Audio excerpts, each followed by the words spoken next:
इस कार्यक्रम के पुण्यार्जक हैं स्वर्गीय माताजी श्रीमती मनोरमा जैन, श्री संतोष कुमार जैन, श्रीमती निर्मला जैन, भ्रातृ एवं भ्रातृवधू श्री प्रदीप जैन, श्रीमती प्रीति जैन, पुत्र एवं पुत्रवधू लकी जैन, शिवानी जैन, पौत्र अनिकेत जैन, पौत्री अवनी जैन, पुत्र यश बिट्टू, पुत्री दामाद पिंकी जैन विकास जैन, दोहित्र देवांश जैन, पुत्री एवं दामाद रिंकी जैन जय जैन, दोहित्र अरिहंत जैन खुशी जैन, फर्म संतोष जैन केटरर्स सागर मध्य प्रदेश।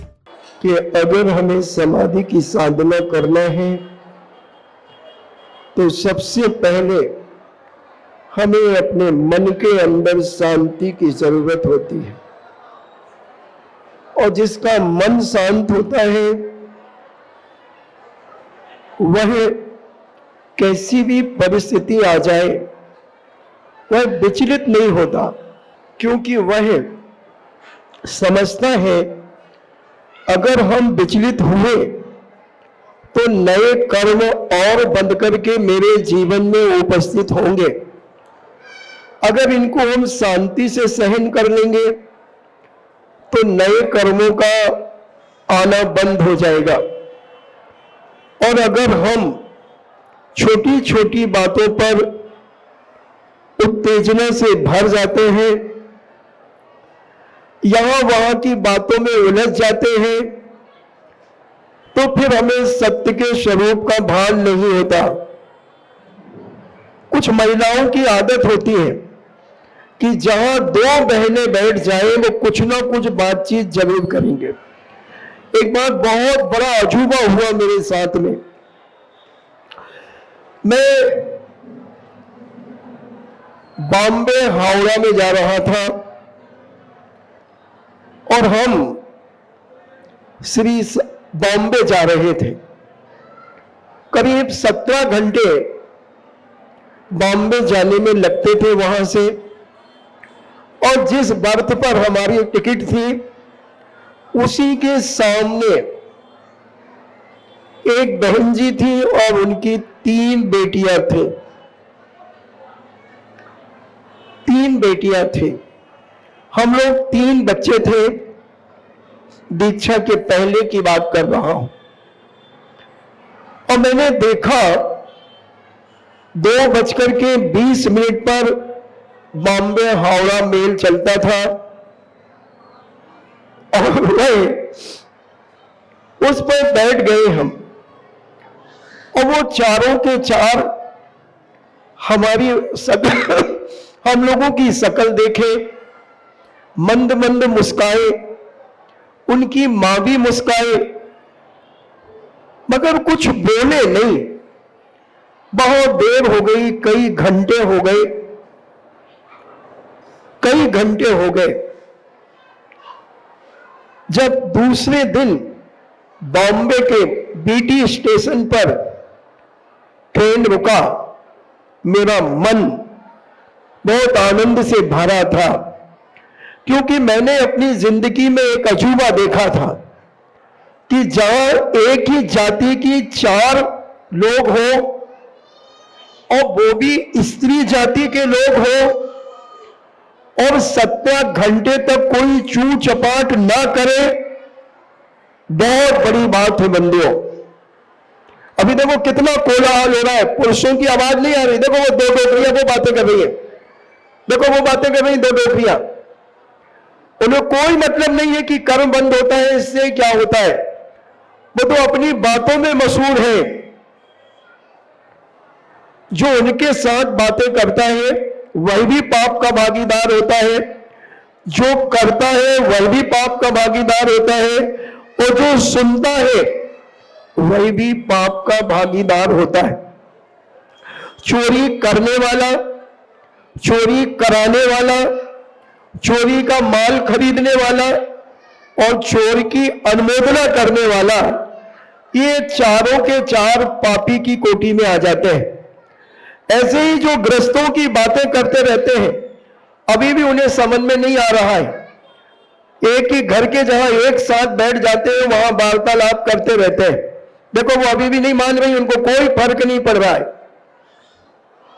अरे भाई, जिनको सुनना है उनको तो सुनने दो, तुम तो जाओ, तुम्हारी जिंदगी तो बहुत गई भाई, थोड़ी थोड़ी भी अब जाए। मगर जिनको धर्म की दो बातें सुनना है उनको सुनने देना चाहिए।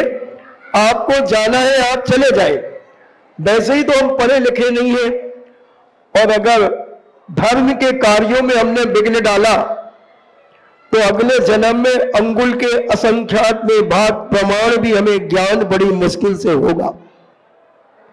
कौन है बंधु इतना पढ़ने के बाद जिनको याद नहीं होता? 100 बार पढ़ते हैं, सुना देंगे, मगर परीक्षा देने जाते हैं तो वहां भूल जाते हैं। ये वही लोग हैं जिन्होंने धर्म के कार्यों में विघ्न डाला। बहुत सावधानी रखना चाहिए। मैंने पहले भी शायद 1-2 बार इस बात पर चर्चा की है।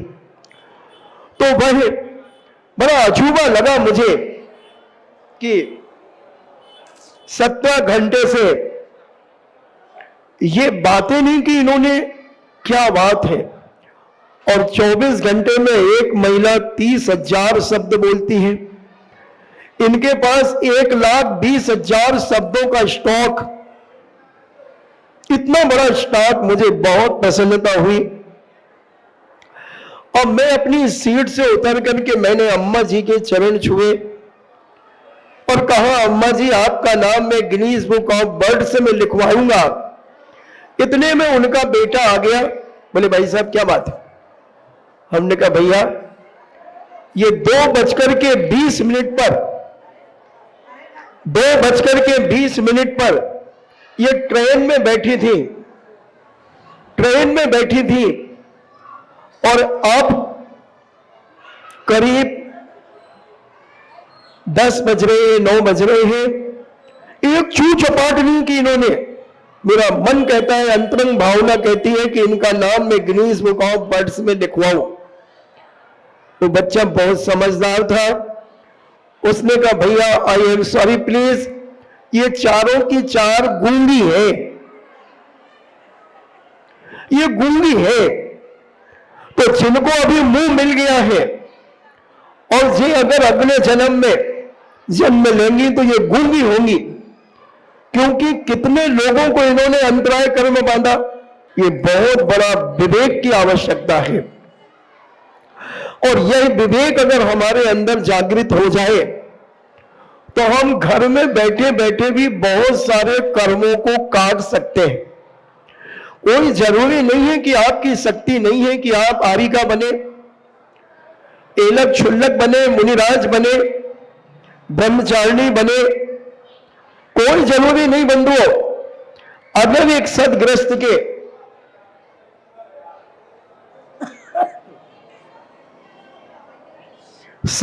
के जो कर्तव्य है, जो 84 असाधना दोष है कि मंदिर में क्या नहीं करना चाहिए, हमने जो आपको एक बाल शिक्षा पुस्तक दी है, इसमें ये 84 दोष मंदिर में क्या क्या नहीं करना चाहिए वो सब लिखे हुए।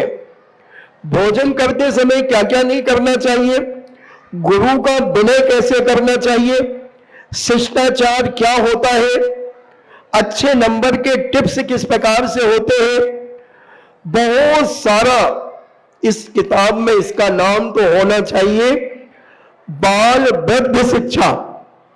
केवल बाल शिक्षा नहीं होना चाहिए, बाल वृद्ध शिक्षा होना चाहिए।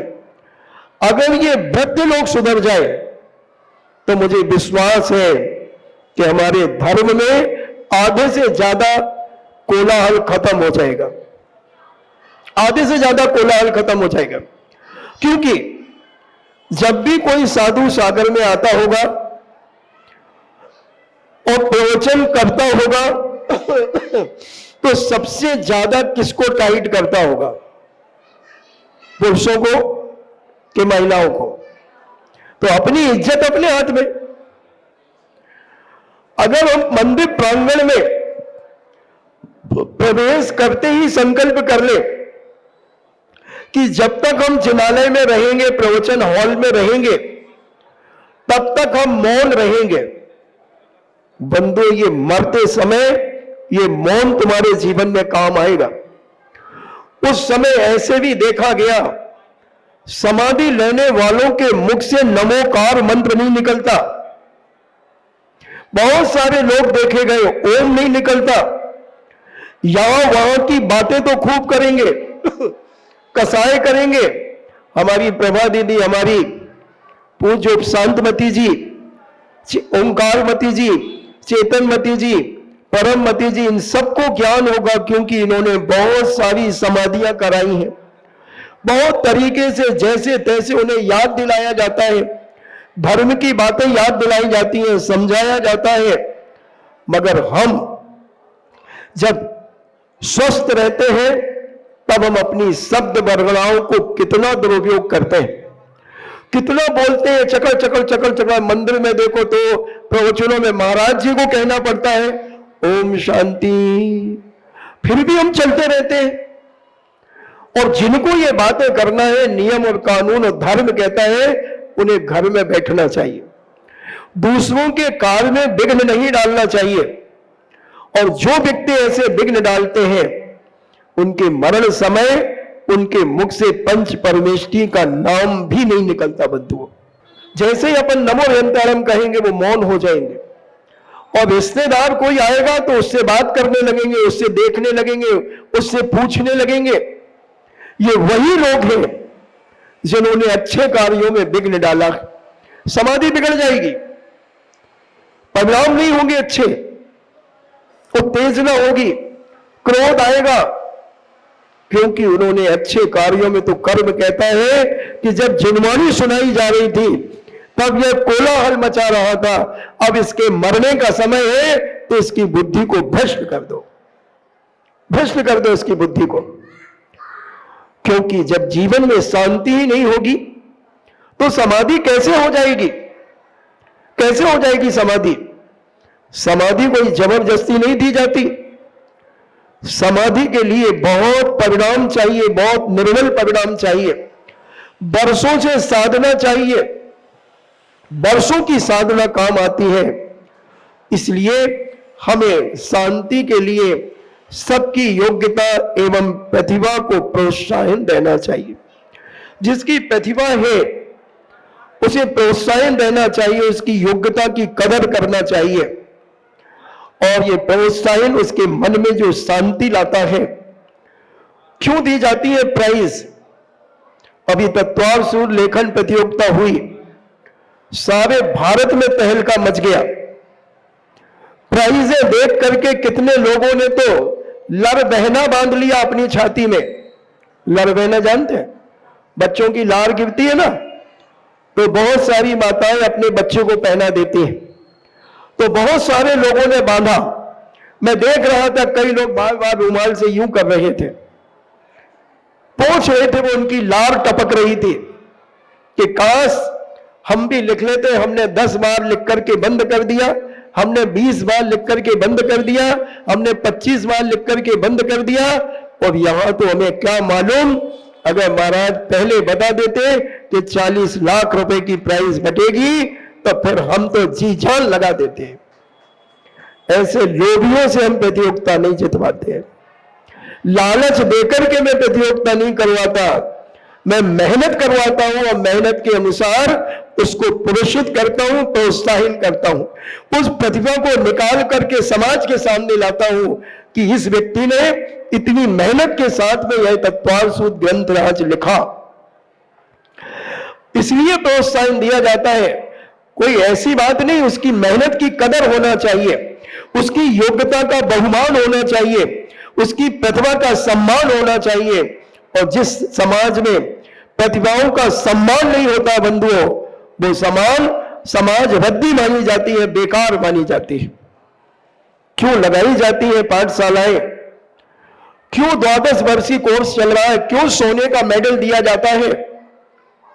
एक एक क्लास के लोगों को सोने का मेडल, ओरिजिनल 10 ग्राम सोने का मेडल दिया जाता। अभी आपके सागर में ही बटे थे 200 ग्राम के चांदी के मेडल। क्यों दिए जाते हैं? क्या किसी के घर में कोई कमी है? क्या कोई गरीब गुरबा है? सब संपन्न है अपने अपने हैसियत से, सबके पास सब कुछ है, मगर उसने जो मेहनत की है, उसने जो संकल्प करके अपनी अनेक कार्यों को छोड़ करके जो उसने इतना बड़ा काम किया है, उसे प्रोत्साहित करने के लिए, उसे सम्मानित करने के लिए, उसकी प्रतिभा को उजागर करने के लिए यह पारितोषिक वितरण दिया जाता है बंधुओं। तो ये सारे के सारे पारितोषिक हम भी जीत सकते हैं, हम अपने मन से भी पारितोषिक को जीत सकते हैं। अगर हम संकल्प लेकर के बैठ जाएं कि जैसे ही हम मोरा जी में प्रवेश करेंगे, अपने चरण दास को खोलेंगे, उसी समय हम मौन ले लेंगे। जब तक जनवाणी स्तुति नहीं हो जाएगी, जब तक हम नहीं बोलेंगे। अगर इतने भी 100 लोग 150 लोग अगर ये संकल्प करते हैं, तो बंधु, अगर तुम्हारे अड़ोस पड़ोस वाला कोई बोलता है तो तुम उसके मुंह पर एक उंगली लगा सकते हो। कहना, क्यों कर्म का बंद कर रहे हो, क्यों पाप का बंद कर रहे हो। बड़े पुण्य के उदय से जिनवाणी के 2 शब्द सुनने के लिए मिलते हैं, और अगर तुम्हें ये बातचीतें करना है, नाती पोते खिलाना है, तो जाओ किसी कमरे में बैठ जाओ, दरवाजा बंद कर लो और पंखा चालू कर लो और अपने आप वह बच्चों को खिलाओ। क्योंकि ये डोकरियां आया का काम करने में बहुत मास्टर होती हैं। आया की नौकरी इनको फ्री में मिलती है, और इनकी बहुएं कहती हैं, महाराज हमारी सासू है भले, मगर आया बहुत अच्छी है। हमें बच्चे को कुछ नहीं करना पड़ता, ना नहलाना धुलाना भी नहीं पड़ता, हमारी सासू सब कुछ उसे संभाल लेती है। मैं 2-3-4 घंटे मोबाइल देख लेती हूं। फ्री की आया मिल गई। आया का क्या काम है? बच्चों को खिलाना, कभी नाक पोंछ देना, कपड़े बदल देना, सुसु कर ली तो कपड़े बदल देना, थोड़े हाथ पांव धुला देना, मुंह धुला देना, ठंड का समय है थोड़े सरसों का तेल हाथ पांव में मालिश कर देना। ये सब आया का काम है, धाय का काम है। तो वो दादी फ्री की धाय है, बड़ा आनंद आता है उसको ये काम करने में। मगर धर्म के क्षेत्र में अगर ये कार्य तुम्हारा चलता है तो तुम पाप का वंद करते हो। इस कार्यक्रम के पुण्यार्जक थे स्वर्गीय माताजी श्रीमती मनोरमा जैन, श्री संतोष कुमार जैन, श्रीमती निर्मला जैन, भ्रातृ एवं भ्रातृवधू श्री प्रदीप जैन, श्रीमती प्रीति जैन, पुत्र एवं पुत्रवधू लकी जैन, शिवानी जैन, पौत्र अनिकेत जैन, पौत्री अवनी जैन, पुत्र यश बिट्टू, पुत्री दामाद पिंकी जैन विकास जैन, दोहित्र देवांश जैन, पुत्री एवं दामाद रिंकी जैन जय जैन, दोहित्र अरिहंत जैन खुशी जैन, फर्म संतोष जैन केटरर्स, सागर मध्य प्रदेश।